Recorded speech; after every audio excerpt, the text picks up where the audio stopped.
খেয়াল করুন। এখন যদি আমরা সাবমিটে ক্লিক করি, দেখুন কি বলছে, ফিল আউট অল ফিল্ডস।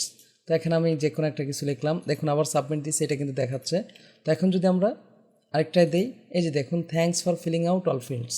আসসালামু আলাইকুম ডিয়ার ভিউয়ার, সফটল ইউটিউব চ্যানেলে যে কুয়েরি টিউটোরিয়ালে আপনাকে স্বাগতম। এই ভিডিওর মাধ্যমে আমরা দেখব যে কিভাবে যে কুয়েরি ইচ মেথড ব্যবহার করে ফর্মের এমটি ফিল্ডকে ফিল আউটের জন্য ইউজারকে মেসেজ শো করতে পারি। তো চলুন শুরু করা যাক।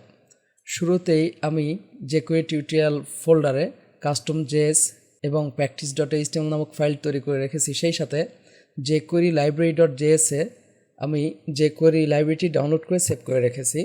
তো practice.html-এ আমি কিছু বেসিক কোড করে রেখেছি, নিচে jQuery লাইব্রেরি এবং কাস্টম জেএস ফাইল দুটি লিঙ্ক করে রেখেছি। এখন এই জায়গায় আমরা কিছু স্যাম্পল কোড নেব। তো তার জন্য আমি টাইপ করছি সাপোজ আমি এখানে নিলাম first name, input type text, okay. একইভাবে আমি এখানে নিলাম last name, input type text, আর নিচে আমি ইনপুট টাইপ সাবমিট নিলাম। সাবমিট ভ্যালু হিসাবে আমি বললাম সাবমিট। এরপরে আইডি হিসাবে এখানে আমরা একটি আইডি নিয়ে রাখলাম, সাপোজ সাব, কন্ট্রোল-এস। তো এর নিচেই মূলত আমরা মেসেজটি শো করব, তার জন্য আমি একটি ডিভ নিলাম। ডিভের আইডি হিসাবে জাস্ট মেসেজ বা ফিডব্যাক আমরা এখানে লিখে রাখলাম, ওকে। এই জায়গায় কাজ করার আগে আমরা একটু ইস মেথডটি বুঝে আসি। তো এর জন্য আমি এই জায়গায় ডিভ আইডি সাপোজ এভাবে আমি নিলাম, div 1 2 3, এখানে আমি বি এবং সি দিয়ে দিলাম। তো এখন আমরা ফাইলটি রান করে দেখি ওপেনিং ব্রাউজার। এই যে দেখুন এইভাবে আমাদের আসছে, এই যে form first name last name submit, আবার div 1 2 3। আমাদের এটার আউটপুট আসেনি, কারণ এই জায়গায় মূলত আমরা আউটপুট দেখাতে চাচ্ছি। তো শুরুতেই আমরা যে কাজটি করি, যে ইস মেথড কিভাবে কাজ করে তা আমরা এই ডিভের উপরে অ্যাপ্লাই করে বিষয়টা বুঝে নেই। তো আমি এখানে বললাম document dot ready anonymous function নিলাম, ফাংশন এর ভিতরে আমরা $ডিভ এভাবে দিয়ে আমরা ইস মেথড ইউজ করলাম। মূলত আমরা বোঝার চেষ্টা করতেছি যে ইস মেথড কিভাবে কাজ করে। তো ইস মেথডের কাজ হলো যে এই যে আমরা এখানে ডিভগুলো নিয়েছি, এই ডিভগুলো কোনটা কোন পজিশানে আছে, অর্থাৎ সিরিয়াল নাম্বার কত। খেয়াল করুন, আমরা জানি কম্পিউটার সবসময় 0 থেকে সিরিয়াল নাম্বার করে থাকে।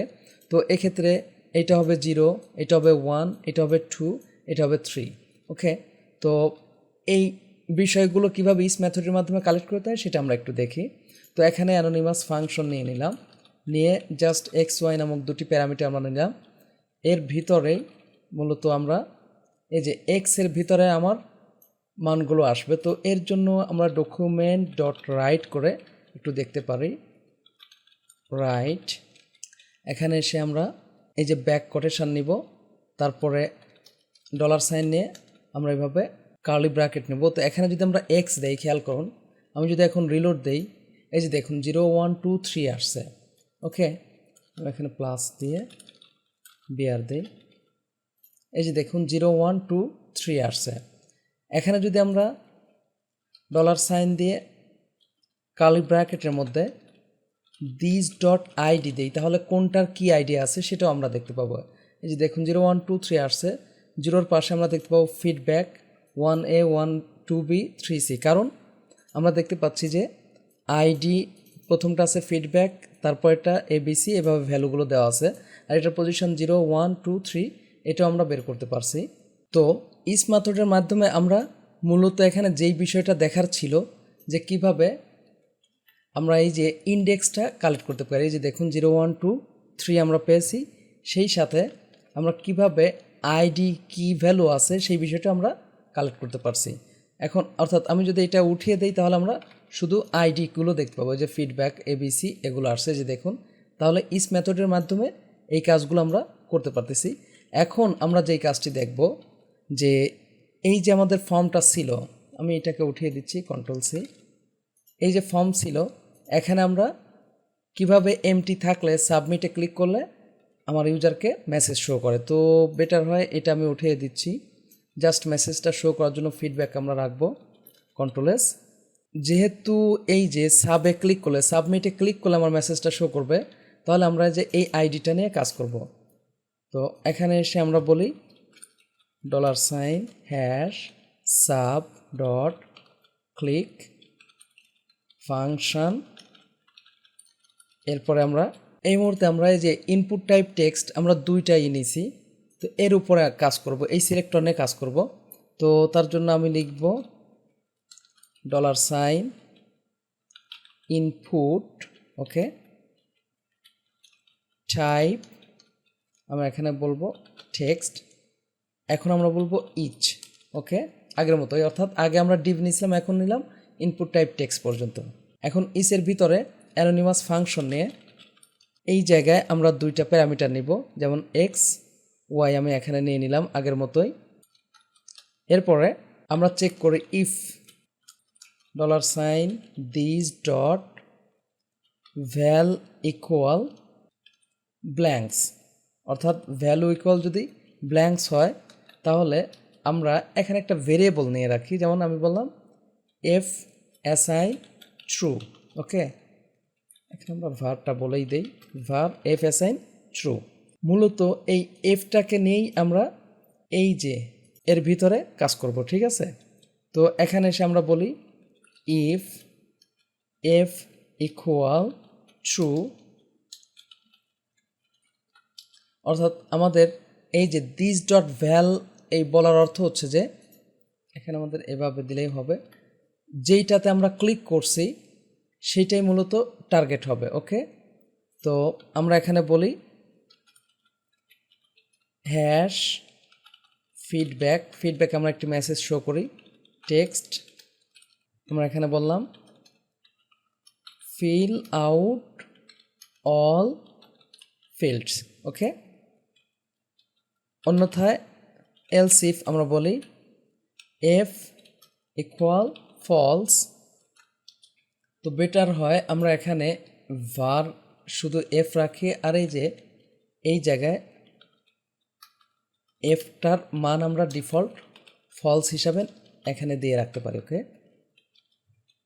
খেয়াল করুন, তো এফ ইকুয়াল যদি ফলস হয় তাহলে আমরা ফিডব্যাকে যেই মেসেজটা শো করতে পারি ফিডব্যাক ডট টেক্সট, আমরা এখানে বলি থ্যাঙ্কস ফর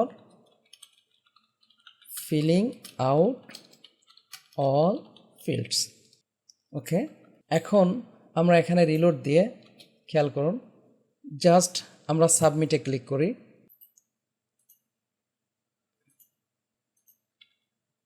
অ্যাকচুয়ালি এটাকে আমরা এখানে না নিয়ে এই যে খেয়াল করুন ভেরিয়েবলটা আমরা এখানে নিব, কন্ট্রোল ভি। কারণ এই যে দেখুন আমি যদি ইন্সপেক্ট করি, এই যে দেখুন এফ ইজ নট ডিফাইন্ড, তাই আমরা কি করলাম ভেরিয়েবলটা উপরে নিয়ে নিলাম, কন্ট্রোল এস। আমরা এখানে রিলোড দেই, খেয়াল করুন কি বলছে, thanks for filling out all fields. আচ্ছা, এই জায়গায় আমাদের একটি ফার্স্ট ব্র্যাকেট হবে, এখানে আমাদের ইকুয়াল হবে, ওকে। খেয়াল করুন দিস ডট ভ্যাল, এখানে আমাদের ফার্স্ট ব্র্যাকেট হবে, ওকে। আমরা এখন যদি রান করি খেয়াল করুন, এখন যদি আমরা সাবমিটে ক্লিক করি দেখুন কি বলছে, ফিল আউট অল ফিল্ডস। তো এখানে আমি যে কোনো একটা কিছু লিখলাম, দেখুন আবার সাবমিট দিচ্ছি, এটা কিন্তু দেখাচ্ছে। তো এখন যদি আমরা আরেকটাই দিই, এই যে দেখুন thanks for filling out all fields. আবার আরেকবার দেখুন, আমরা যদি এখানে এসে টাইপ করি কামাল, জাস্ট যদি সাবমিটে ক্লিক করে কি বলছে, ফিল আউট অল ফিল্ডস। তো হোসেন, এখন যদি সাবমিটে ক্লিক করি তাহলে আমাদের thanks for filling out all fields.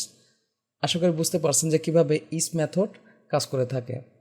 পরবর্তী ভিডিওতে আমরা দেখব যে কিভাবে ক্লিক করে কোনো কিছু এক্সপান্ড করা যায়। যদি ভিডিওটি ভালো লাগে থাকে প্লিজ লাইক করবেন এবং কমেন্ট করে আপনার অনুভূতি জানাবেন। চ্যানেলটি সাবস্ক্রাইব করে না থাকেন প্লিজ সাবস্ক্রাইব করবেন।